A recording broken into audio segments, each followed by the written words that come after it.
recording here.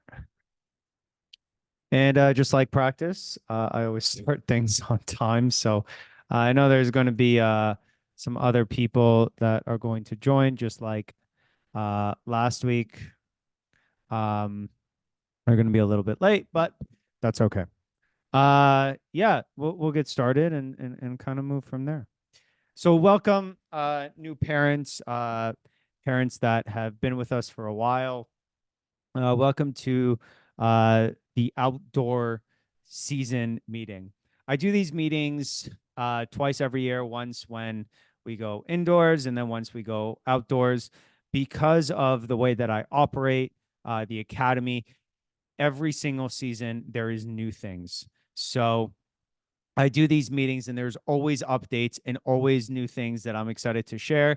And because of, just the hectic schedule, I can't always, really dive deep into details about the things that are new. So this gives me a chance every season to kind of really break everything down. And we're really going to go through everything. So I do want to start off by talking a little bit about the academy itself.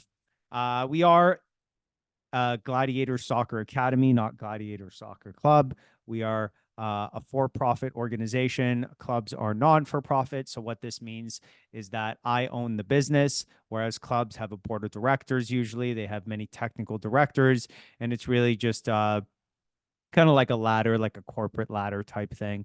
And with me, essentially, and you'll see later on at the end of the presentation, whenever I make a decision about something that we want to do, I can implement it. And I usually implement it the next day. So it really allows us to grow really, really fast from whenever we have opportunities and to take advantage of them. Now, I started the academy in 2017, which seems like it was yesterday, but it really wasn't. It was 7 years ago, which is pretty insane that it was that long ago. But our first year when we went into the league was 2020, when we had one team. And every year after that, we've grown. I opened the academy because I was pretty fed up with the way things were happening. I didn't really like the approach that was being taken, which was winning was the most important thing. And for me, growing up and having had the experiences that I had, which I'll talk about a little bit later on, soccer means more to me than just going out and winning.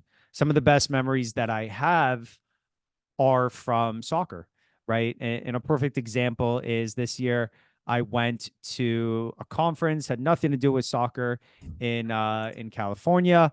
And when I was there, I did some research before, found an indoor soccer place that had pickup soccer.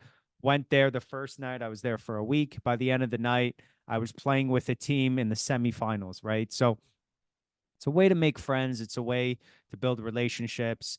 And, I understand that not every player wants to become, the next Messi and play professional, but there are so many other benefits like just making friends, finding an active sport that you love that you can do for the rest of your life. So there's lots of different success.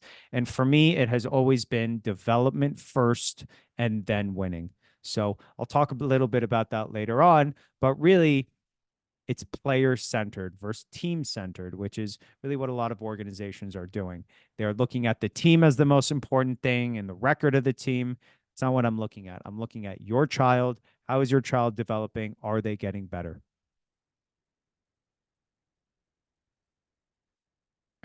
Okay.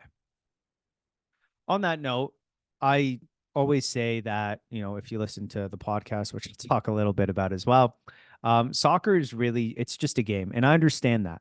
And we use it as a tool to create good people. That's the goal, right? If I had one sentence to sum up what we are doing every single session, we are using soccer as a tool to create good people. We are using it as a tool to create leaders, players that are confident, right? Take risks. These are all characteristics, and we'll see that later on, of people who do things in industries and end up being, game changers and world changers. And that's what we want.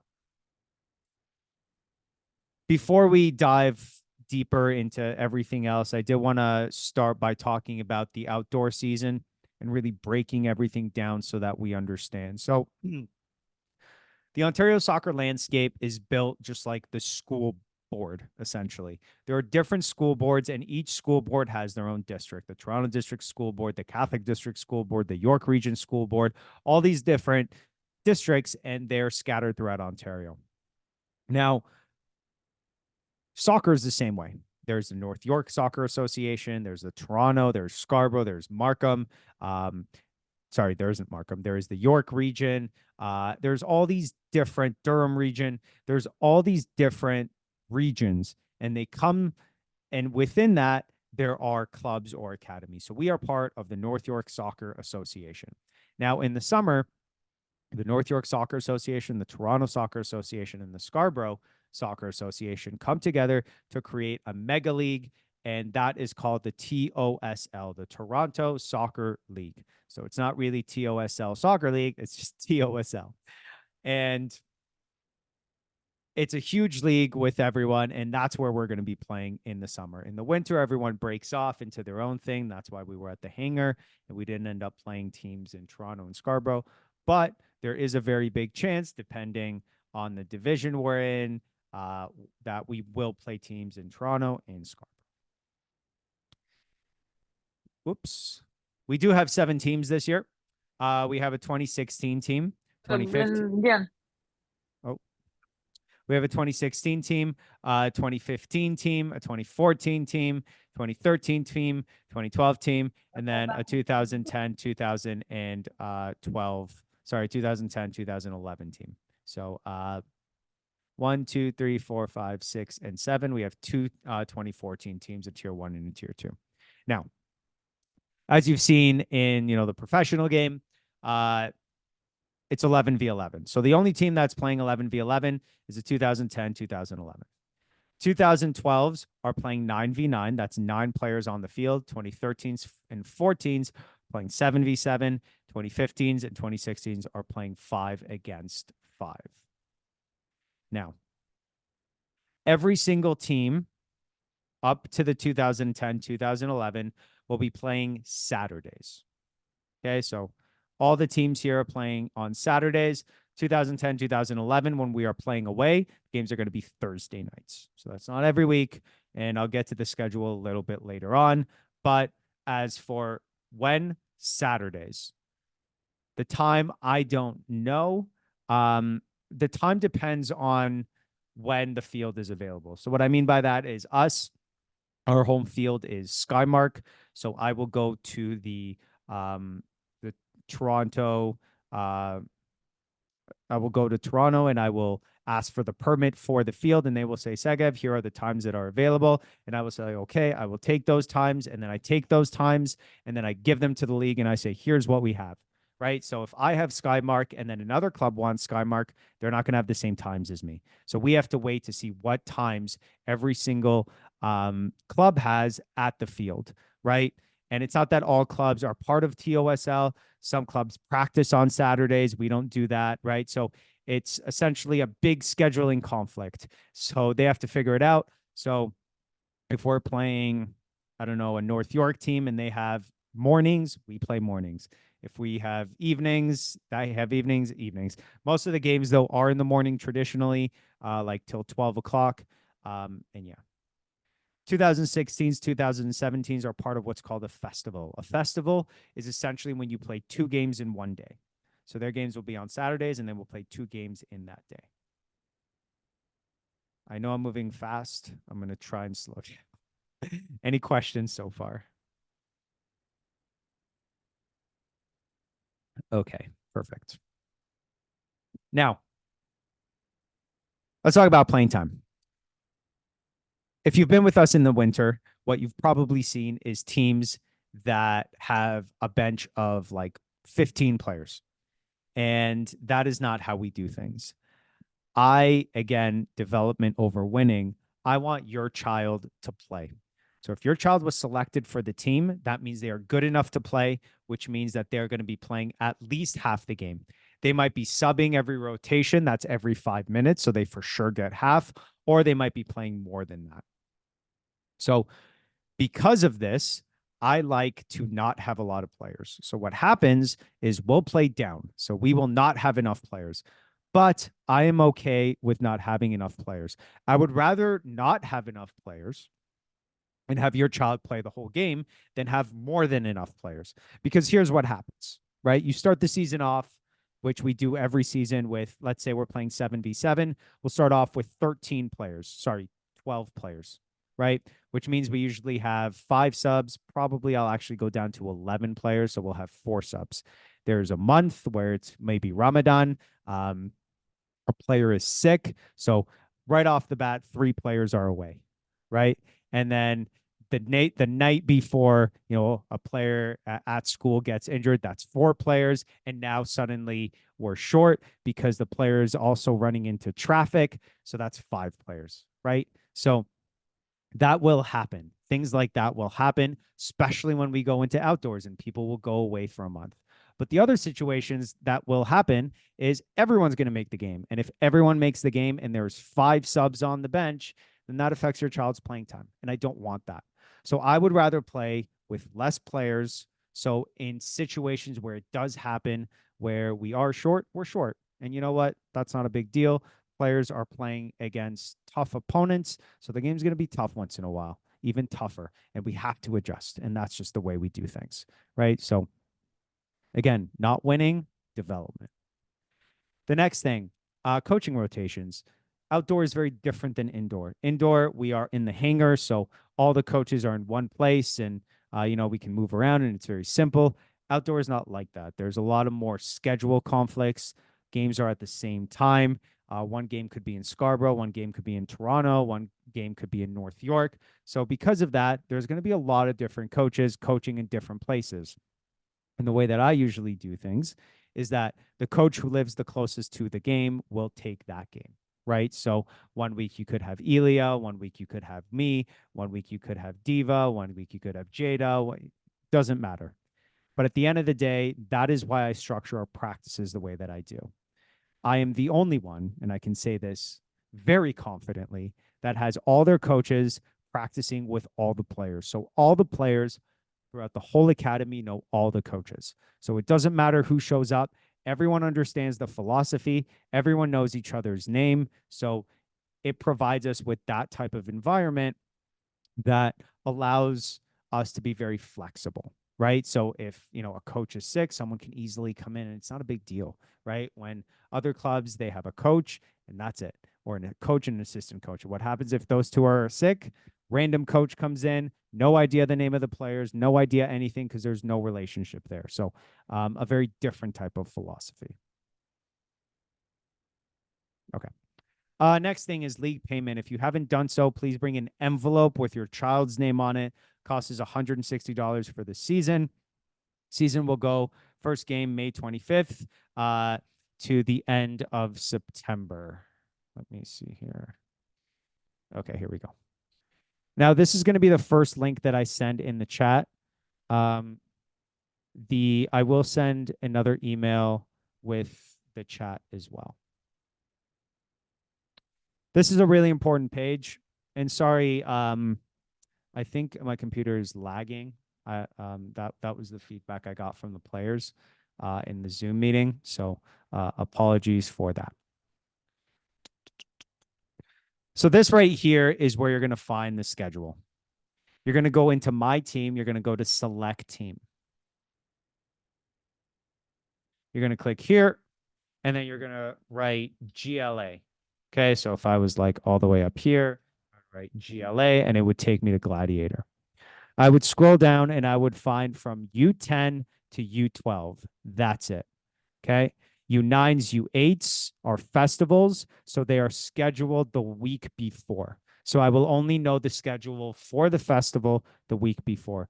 The U14s and the U13s have a very different thing that I will also be sending the parents there. So if we go into the U12s, for example, I will click Save Team.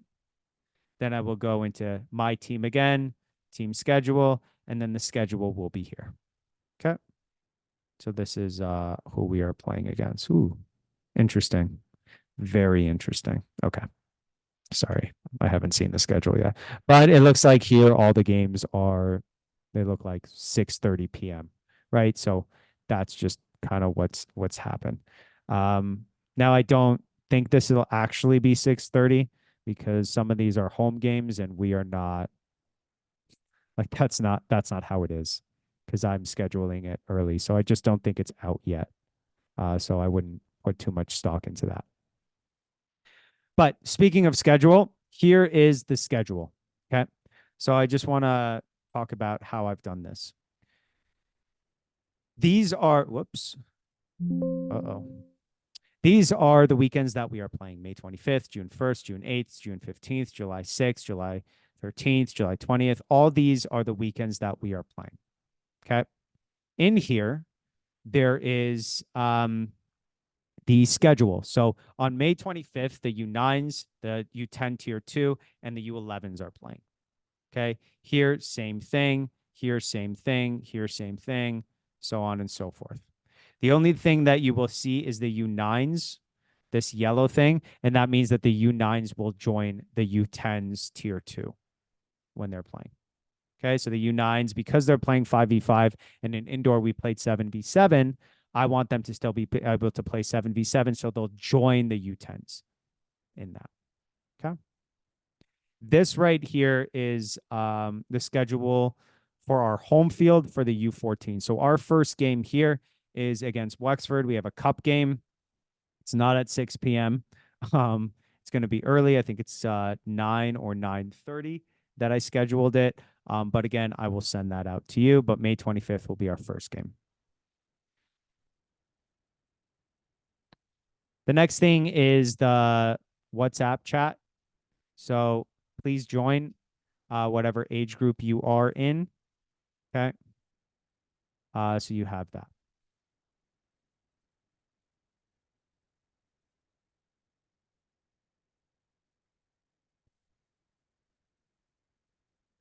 Now, this is VO. VO is the camera that we use to record our games. Okay, and the VO will automatically follow the ball, as you can see here, and it will take videos of the players. Now, what's really great is that, except for this game, because the VO messed up, the VO goes in and it creates different highlights.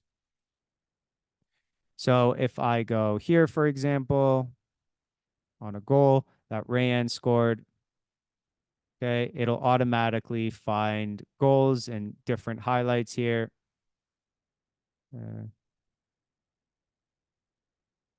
It should.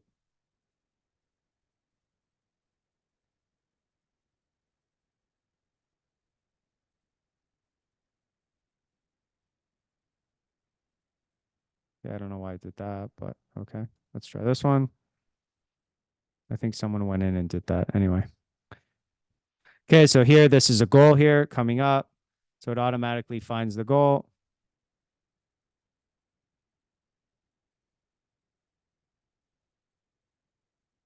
Or maybe not. I don't know what's going on. Anyway, that's not important right now. What I want to show you is how to come up with a clip for your child. So, sorry, let me do it a different way. In the chat, I've just sent out the different links for the teams. So each team has their own VO link. And if we look at the 2012s, for example, we can go all the way back to 2022 and they'll have games. So once you join, which was the link that I sent you, you can now see forever all the games that your child is a part of. Okay, so you can go in here from 2022 and you can watch this game. Okay, now what's awesome is that within the game, you can also create highlights. And why is that important? Because you can then download those highlights to create a highlight reel. So let's take a random situation here. Okay. So I'll say great pass, for example, like a great play. And then we will have I'll put the @ sign. I'll put the @ sign. Here we go. Sorry. And then maybe I'll put, I don't know, David, and then I will click create clip. Now here I can also edit the how big the time is, and then I create the clip. Once you create the clip, you can go into the camera, 3 dots, and then you download the clip. So you can now have full clips of your child. I do ask that you wait until we do our Zoom meetings, because after our Zoom meetings, I don't really look at these again. So you can go in and you can literally do whatever you want. I've given you administration, so you can go in and edit. Okay. Any questions so far? Sorry, just making sure. Oh, yeah, that's everyone joining the video. Okay, that's fine. Any questions so far? Anything at all? Okay. Please feel free to ask. This is why we have these meetings, so that you can ask questions. I urge you to ask if you ever want to know things. Good. I'm biased, of course, but I do think that we have the best jerseys in the country. I will say that with pretty big confidence. And we designed them along with Jersey Bird. We went back and forth a lot, and I'm wearing it right now. This is a little bit different orange, but essentially, it's a really cool jersey. It's got the Toronto CN Tower. It's got these lines here aren't just random lines. This is the map of Toronto, and it's reversible, so it's fantastic. If you don't have a jersey yet, please bring an additional $60 with that league fee, and I will bring it to you. Simple as that. Now, this right here is the link for the goalkeepers. If you do want a goalkeeper shirt, or if you want just a regular jersey, it doesn't really matter. If you want a goalkeeper jersey, you have to order from them. If you want a regular jersey, I have a lot of regular jerseys. So let me know, and then I'll bring it to you. Okay. Now, the goalkeepers could wear regular jerseys because they're reversible. So if we're orange, the goalkeeper would be blue, so on and so forth. Any questions on that? Okay. I've already talked about this, at least 50%.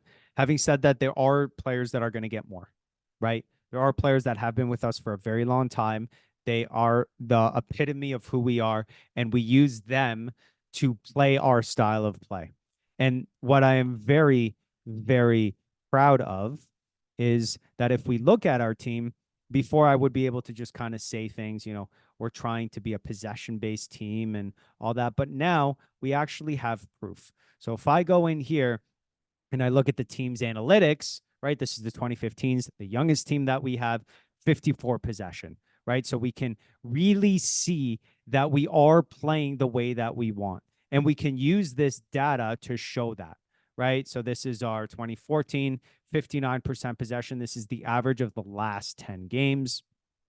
And it's like that with all of our teams, right? So yeah, so I'm recording the presentation, and then I'll send it. I might even post it on YouTube, I think. I'll do that, just so that you don't have to download it or anything like that. So essentially, this is our proof now. And the reason we're able to do this is because of what I just mentioned. There are players that do get more than 50% playing time, and those are players that have been with us for such a long time that they really deeply understand how we play. And that's where we get to. So usually newer players, they will play 50% of the time, guaranteed. But sometimes it just won't get to 80%, right? It might just stay at 50, or it might go up to 60, and it just depends on the game. Good. This is my favorite part of the presentation. I ask that you watch this. We're not going to watch the whole thing. Don't worry, it's not 14 minutes long. But yeah, I know that it's going to be a little bit laggy. It doesn't matter. It's more about the content.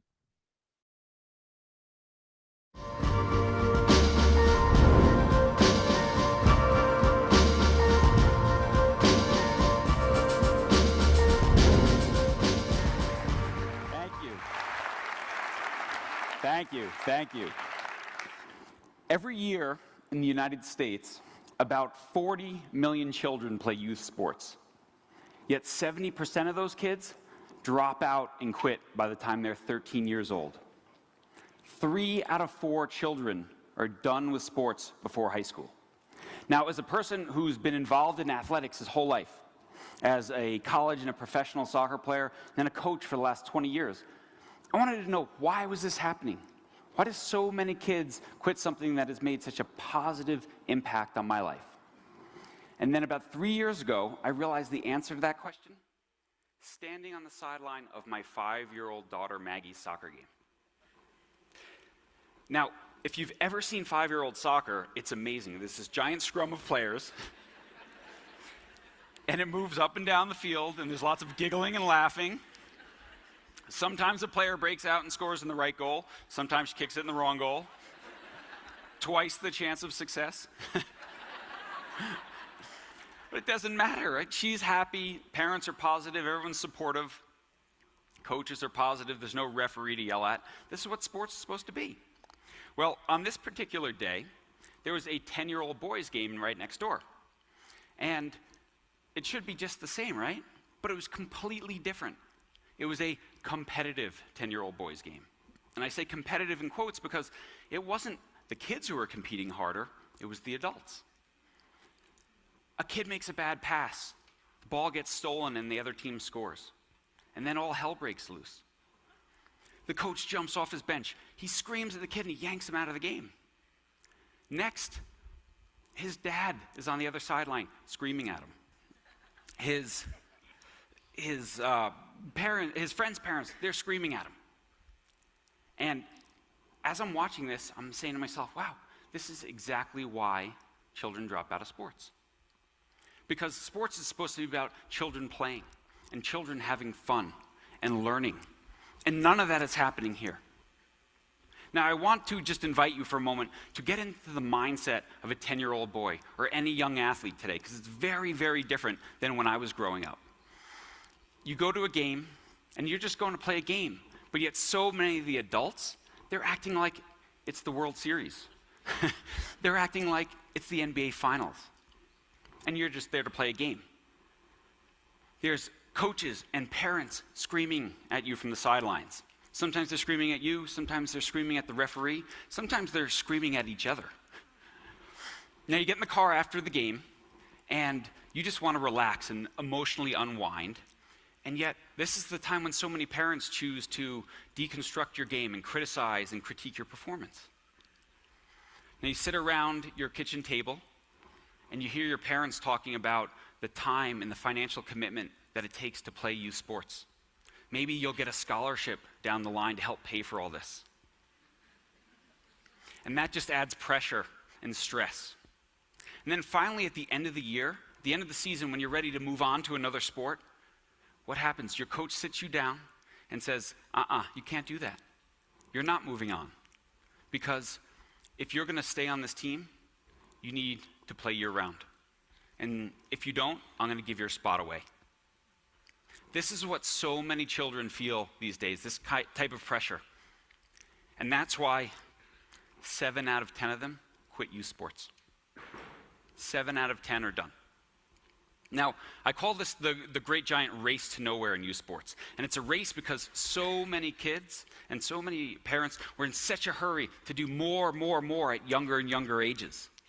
And I say it ends nowhere because while we tend to focus on the few athletes who get a scholarship or turn pro, the vast majority end up somewhere else.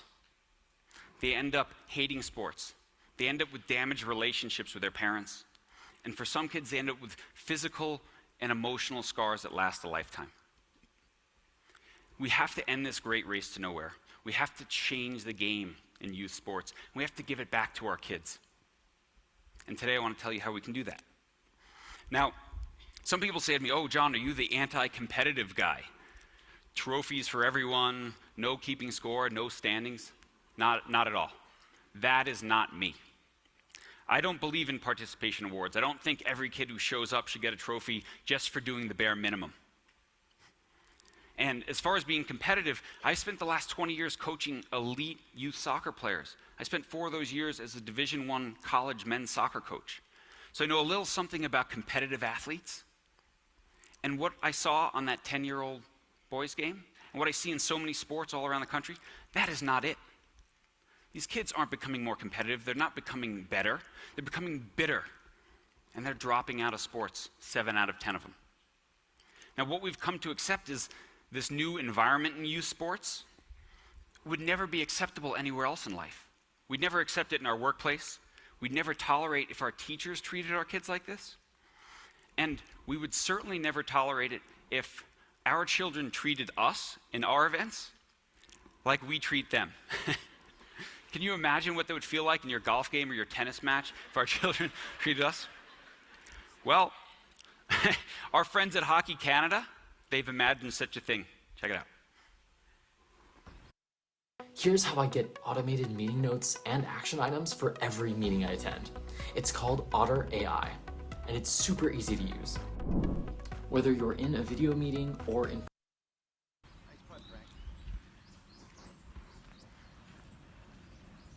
Come on, Dad, focus.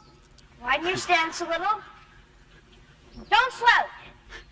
And don't screw up. This is the big league. What are you doing? Keep your eye on the ball. That was pathetic. That was sorry doesn't cut it.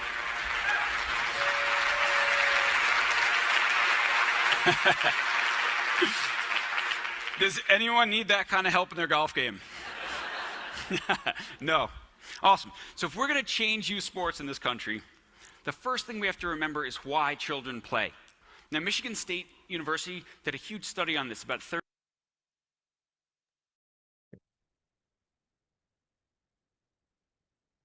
30,000. Okay. I will put this in here if you do want to watch the rest of it. I think it's worth watching. John O'Sullivan is fantastic. So yeah, there's halfway there. So yeah. Whoops. Okay. So I want to talk a little bit about your role. You as the parent are the most important thing. You simply are, right? You know your child the best. Your child loves you the most, right? So when we're at a game and if I'm saying something and then you're saying something, they're going to listen to you. They're not going to listen to me. You're the parent, right? And in today's world where we're kind of very technology based, so TV, tablets, phones, social media, all that stuff, this whole soccer, again, it's just a game, right? Creating good people, right? It's a gift that you have with your child to create memories. And at this point, you know, when I look back, because I, you know, went through all of this youth soccer stuff and played very competitive, very high level soccer in the US, Canada. I can't remember the scores of the game. I can't remember what happened U9. I can't remember U10. I can't even remember what happened U16. Okay, when I was 16 years old, I can't remember the scores. What I do remember is the drive with my dad every single day to practice to something that we would be in the car together. And this is the time where you can bond with your child. And just like what John was saying, to use that time to talk about the game is just not worth it. It's not, you know, and we can talk about, oh, you know, we're helping in this and that. This isn't the time for that. This is the gift that you have with your child, that they're not on social media, they're not watching TV, tablets, nothing. And that is what I think about when I think about my time. And what John says later on in that presentation is that in the car, there's only one thing that you should be saying to your child on the way home. I'd love to watch you play. That's it. That's it. And if they want to talk about the game, and that's great, you know, and then you can have that conversation. But I promise you that your child will only be this age once. And they will only be in that specific game one time in their life. and to be stressed out on the sideline, which is what we see a lot of other teams, right? Because I've had this meeting every single year, and our parents get it. Parents that have been with us, they get it.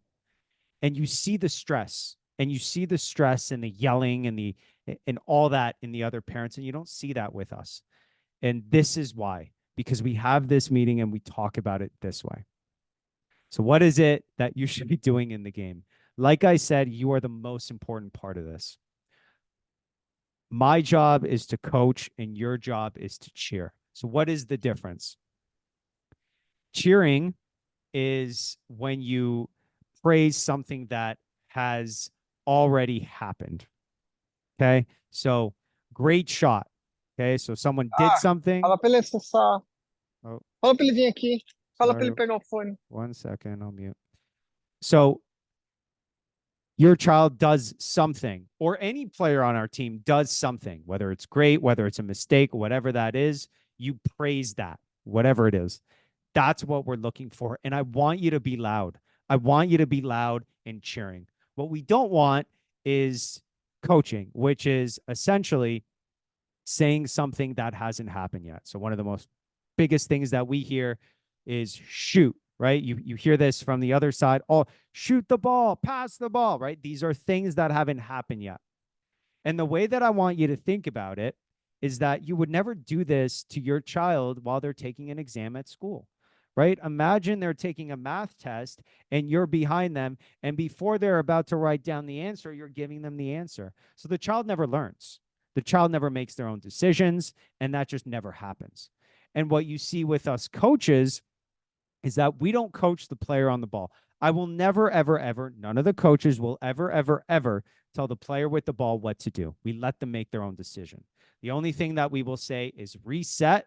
And the reason we say reset is simply because I want them to know that if they're in trouble, they can always go backwards.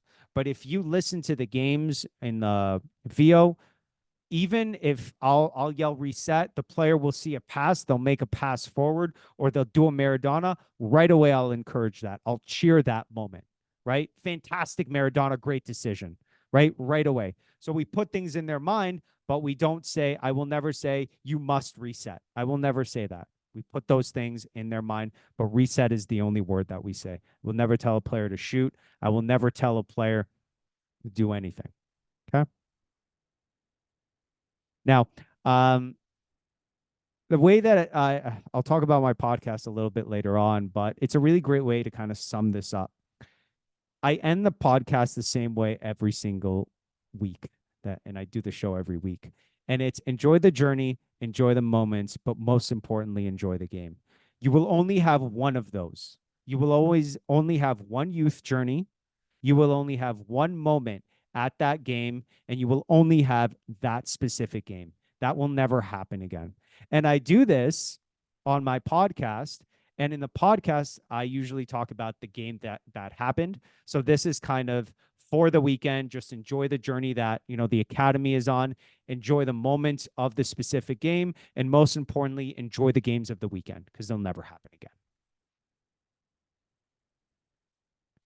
Our philosophy is development over winning. But for me, development is winning. Okay. And the way that I want you to think about it is your child is so much more important than a game. It's so much more important than a score that means nothing. It means nothing. It does. Okay. Up until U13, they don't record it. They don't record it. There's no standings. There's no nothing. So even if we win the game 1,000,000-1, it just resets. Midnight, that game never happened. It didn't. So to think about the game as success is us winning with a score doesn't make sense. Instead, what I think about development as success. So if we look at, this is a game from, I think this was in the summer. Most people have no clue that in 2023. And I know it's going to be a little bit laggy, so I apologize for that.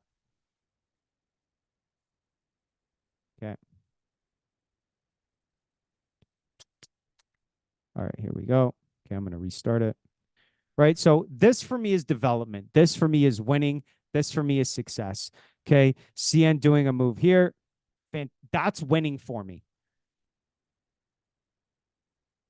Right? Maradona. I think this is David doing it. And you've all been with us for a while. So you see on Tuesdays, this is what we do. So the fact that we're seeing this in the game, that's success, that's winning, right? And at the end of the day, it doesn't matter what the score is. Because for me, in 6 years from now, when CN goes on a tryout at a top university and he does a Maradona, which is his complete favorite move, he's going to win because he's going to get the scholarship because he's going to be doing something special. Right. And that's winning. That's winning for me. I don't know the score here. I don't know. We're playing fantastic. I couldn't tell you if we won or lost this game. I don't remember. This was a year. I don't know. So why do we care about the score? Because the ref, because we put value on something, right? Doesn't matter. Now, having said all of that, my job is development. I don't want you to think that we're not going out to win, because every child should go out to the field and try and win the game. That's very important. I want to make that super clear. But my role is to make sure that they're developing while trying to win.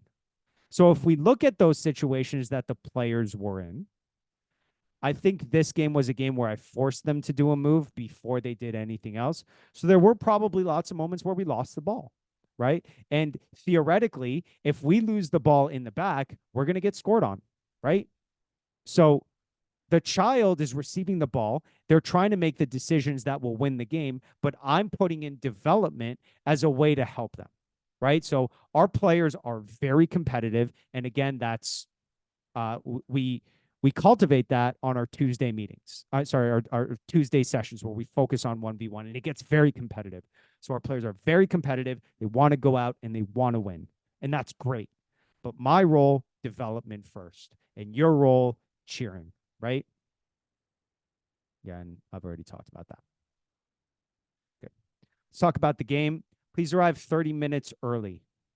That is the latest you should be arriving. So anytime before that, fantastic. You can arrive 40 minutes. You can come an hour early and helps us set up when we're at home. Fantastic. But do not arrive anything less than that. If you arrive 25 minutes, 20 minutes, you are considered late. And whatever you are late by, that is how much your child is going to sit on the bench, right? So if you are there 20 minutes before the game, that's 10 minutes. So they're going to sit an extra 5 minutes on the bench. And the reason I do that is because we have players that are really committed, right? And it's not fair when they show up early to the game and they go through our warm up and now they're ready to play. And then someone comes in, they're not warmed up. They're not in the right space mentally, right? They might have been in the car. Who knows what's happening in the car? You might have had, techno and dance music. And like we just, come 30 minutes. They are with their friends. They have about 5 minutes of, let's just get into it. Okay. Whatever was out there, let's get it. And then we get into our training and then we get ready. Okay. So I talked about this before, and you keep seeing, what does success look like? Because I think it's really important to define that. We use soccer as a vehicle to create good people. So what does that mean? Tuesday is probably one of the best things that we have ever done. And we cultivate the power of failure. That is the most important thing.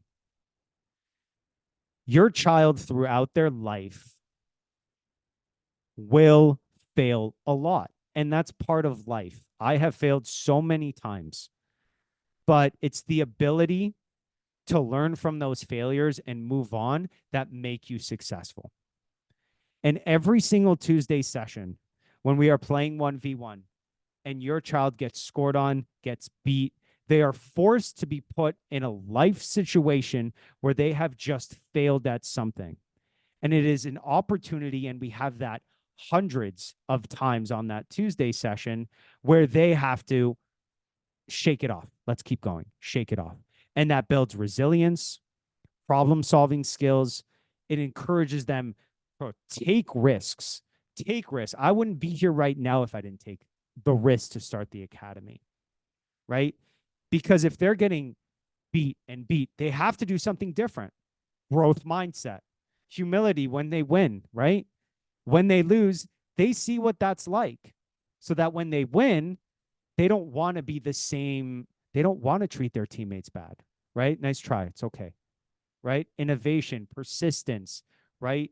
What do you do in the face of adversity? These are the characteristics of leaders. And that is why we create leaders. Leaders. We create successful people, good people, because they're in this environment and they have to be.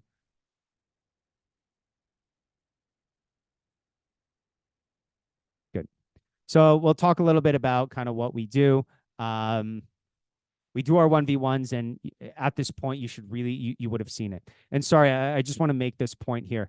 You know, what gives me the authority to talk about this, right? This 1v1 environment and how it creates all these different, like, who am I to say that? Well, when I grew up, this was my environment. And the coach that we'll see here, his name is Andy, he was the one that developed this environment.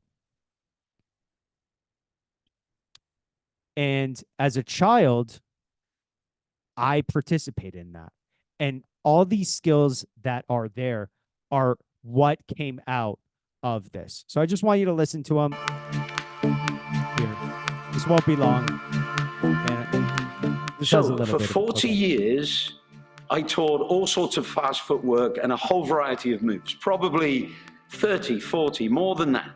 And a few years ago, I realized that because I was teaching so many different moves, none of my players were developing the margin of soccer greatness in the way that they would do if I picked out the world's best moves. So all through these years, I'd been evaluating the world's best moves. And so relatively quickly, I was able to identify the moves that we've chosen as the ones that the world's greatest players in history have used, which is why they were the world's greatest players. They used the most effective moves, which ended up helping them be the world's greatest players. Now, a few years ago, I met a Suzuki violin instructress, and she taught me to focus on slow, because she said in Suzuki violin, if a player goes fast, then they're going to, at some point in time, screech the violin and ruin the whole performance. So they have to get it perfect. And I never slowed the moves down to a degree that I could make my players perfect at doing the moves before. So I started slowing the moves down and painfully slowing the moves down in order to get perfection on the front end of my players doing the moves. And what's interesting is that by making this slower, I actually sped up the learning of the moves. And within a year, the players that I slowed down to a snail's pace were vastly better than the players that I'd allowed to do the moves fast in the first place ever could be, because those players had built in many faults because I hadn't gotten every tiny little nuance of their technique down perfectly before I started putting slightly increased speed and then slightly more increased speed into the equation. For a few years now, I've been toying with how to motivate players to do the 7 moves that we've chosen. So what we have done is we've created what we call the Maestro series, where similar to martial arts with the color belt system, we give a kid an M if they conquer the drag Maradona, the most difficult of the 3 versions of the Maradona. Good. That's fine. So I just put this into the chat, but please, if your child wants, and these are all moves that we do. So now you kind of see where my philosophy comes from on the Tuesdays that we do. So you can go in and he will break down just the moves. So what I suggest for players who want more stuff to do at home, just put this on the TV and have them kind of do their moves there. But yeah, so this is the 1v1 environment that we have, 2v2 sometimes that we do. And this is really where I got that philosophy from. And it really changed the way that I coach. It really made me understand that the player is the most important thing, because before I got to Andy, who's it's so when this was when I moved to Kansas and I played for him. So before I moved to Andy, I didn't understand that you could have a player-centered approach. It didn't make sense for me. It was always team, team, team. And then he kind of got me into, oh, okay, you can actually help players get better. That was a new concept when I was growing up. It wasn't like that. It was let's go out, win, win, win. So just different that way. The other two things that we do are rondos, which I think I'll talk a little bit about that after. But before this, at 6:15, we have our Zoom meeting. So our Zoom meeting is where we actually go through the VO, we go through the game. So that's what we did today, 6:15 every single Monday. We'll watch the game from last week together. And it's a really good way, again, to educate players. So how do you find this link? Any Zoom session that we ever have, gladiatorsocceracademy.com. You scroll down and then you click this Gladiator Soccer Zoom link. Boom. 6:15. It's not usually till 7:15. Usually it's in 30 minutes, 45 minutes, that type of thing. Just depends on the week. Yep. So Tuesdays are what I call the Legends philosophy. That's the name of his club. And then the Wednesdays and Fridays, those are more team concepts, right? So what does the player, the individual, still do within a team environment? And this philosophy is where we talk about the Barcelona philosophy. So I don't know if you are aware. I did send an email a while ago, but I am Barcelona educated. So I do have the education philosophy of the Barcelona teams. And that's really what we use for our players to get them into a game and team environment, right? But just because it's a team environment, that doesn't take away from the individual player focus, because just because we're playing a 3v3 plus 2, a 3 against 2, the player and how they move off the ball is what we are focusing on. So it's still very individualistic. Okay. Goalkeeper is really not that big anymore, because now we have goalkeepers at each age group. So we don't have to worry about that. If a goalkeeper doesn't show up, I'll usually ask, does anybody want to be a goalkeeper? Do you want to play for the whole game or half? If no one volunteers, we'll do some sort of like eeny, meeny, miny, mo, or something like that. Good. Soccer podcast. For the past, I want to say 3 years. Seems like maybe, 3 years. I've been doing a soccer podcast. At first, I was doing a podcast called Coaching Soccer Weekly. Took over from really amazing person, Tom, who I went to visit when I was in Kansas, visiting Andy. And I did, I think, like 100 episodes there. And let me see if, nope, there's no link there. So essentially, if you go into Coaching Soccer Weekly, there is one episode that I need you to listen to, and you can listen to it with your kids. It's an episode number 276. It's an interview with Amy Dirks. And that interview, I can put that in here, is with Amy Dirks, who's a nutritionist that specializes in youth, kids, and specifically soccer. So there's 2 parts. And if your child struggles with what to eat, that kind of thing, and you can't, and it's hard to make them eat vegetables, listen to it. Tell them Coach Segev says, listen to it, right? And he says to follow what Amy Dirks says. And if you want, I will be more than happy to be the bad guy. And they can come and they can talk to me and they can say, Segev, should I really be eating this much vegetables? And I will say, yes. Should I really not be bringing Powerade and Gatorade and Prime, which I can't believe is a thing, to practice? And I will say, yes, you should only be bringing water. Okay. And we can have that conversation. And I have no problem being the bad guy there. Good. Next. This is kind of the end. So we're almost done. These are the exciting parts. So these are the differences.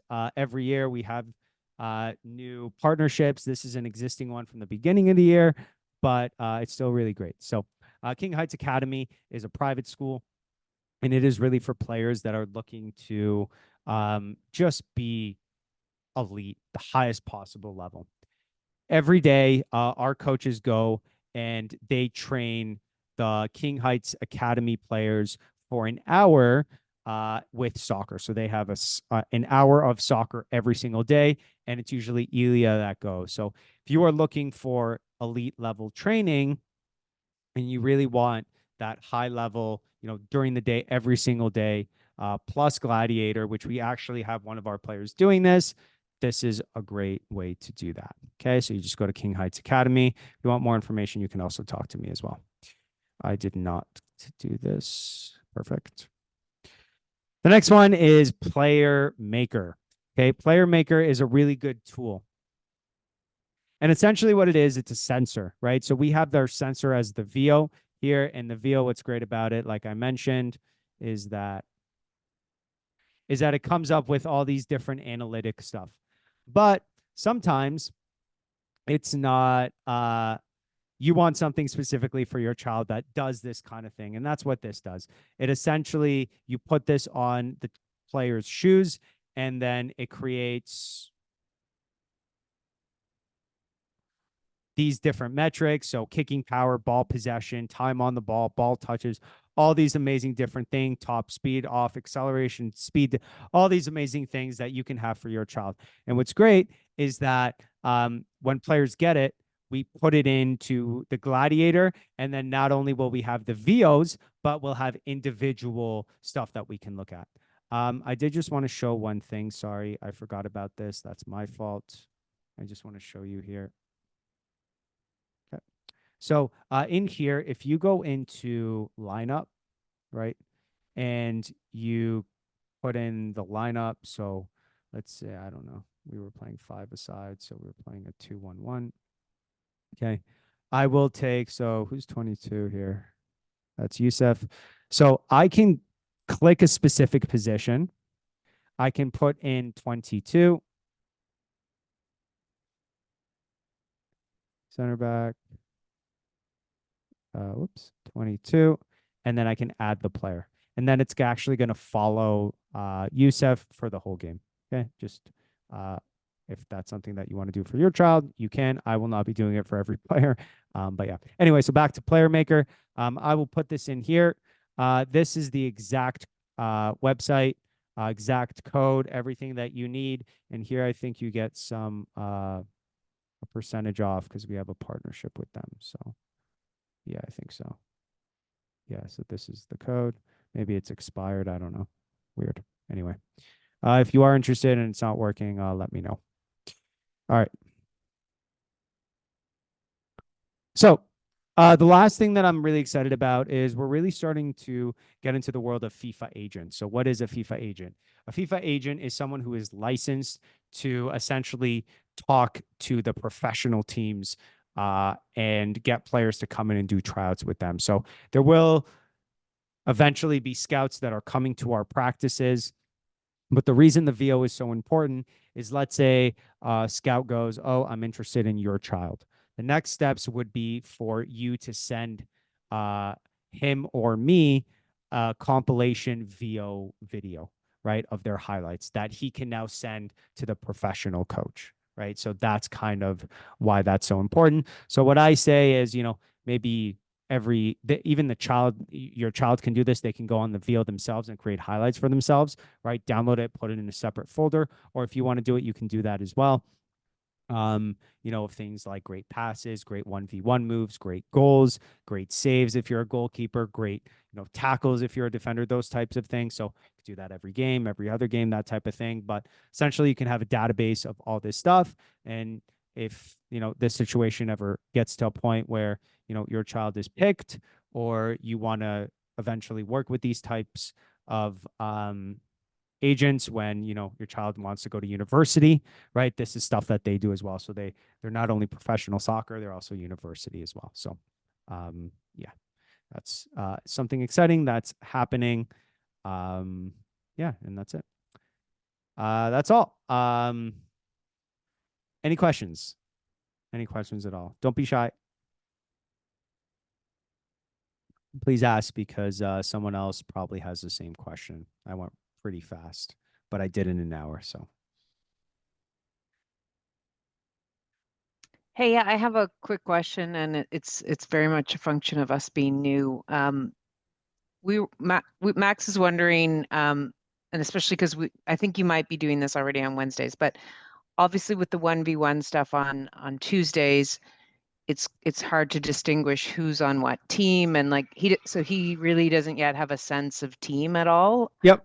So I just wondered especially when you get outside, like do they practice more as a team, Yeah. or is So it still all the multiple groups together?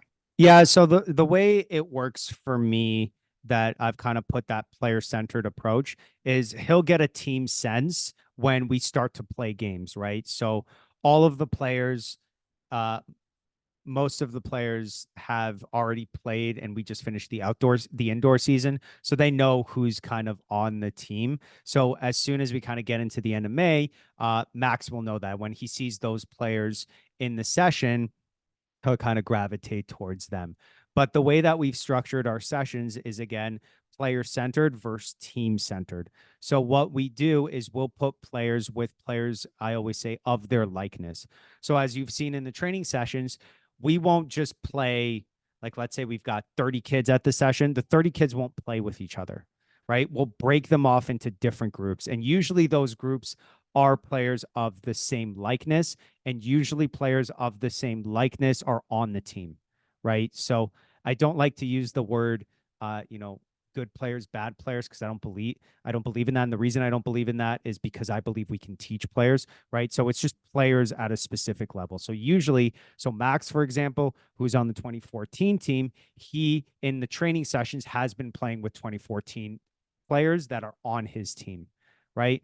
But we also have players that have been with the academy for so long and are at such a high level that not only are they doing their session, but they'll stay for an extra session with the older kids. So again, players of their likeness. So they keep someone of their age group, and then their skill level is so high that we put them with older players. So the players that Max, I know this is a long answer, but essentially Max has been training in those small groups. So if we have 30, we'll divide into 5 groups of 6 or 6 groups of 5. That group of 5 he is in are pretty much the players he'll be playing with in the game. Great question, Yusuf. Does that make sense? Does that answer your question? Yeah, sorry, it does. I was nodding. Oh, Yes, thank you. perfect. That's fine. That's fine. Awesome. That's a great question, Yusuf. We are training indoors tomorrow. Wednesday, we go outdoors. Okay. I'm going to be sending an email Wednesday morning of the schedule. I don't want to confuse anyone. I don't want people to go outdoor tomorrow. So I'm holding off on sending that. But tomorrow, things are still the same. We're in indoor, we're at Glendon, and then outdoor will start Wednesday. Okay. So you don't use TeamSnap or anything like that, where everything lives? No, I don't like it. I really like just I know that this sounds weird, but I like doing everything by email. Um, Okay. I find email and WhatsApp, that's kind of where we do things. I like to have everything organized into emails. So I'll send a full email, and we really don't need TeamSnap, because the schedule is always online. The only time it's not online is with the U9s and U8s, and those are festivals, which we find out the week before. Um, yeah, so usually the way we'll structure it is I'll send out the email the week before to remind everyone about the game, but the schedule will be posted. Probably it'll finalize next week. And then you will email me back saying if you'll come or you won't come. And then based on those numbers, I'll ask players to play up if we need to.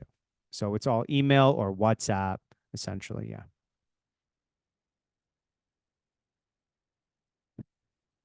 Good questions. Anything else? Anyone else? These are great questions. These are things I'm sure other people want to know. Okay. Cool.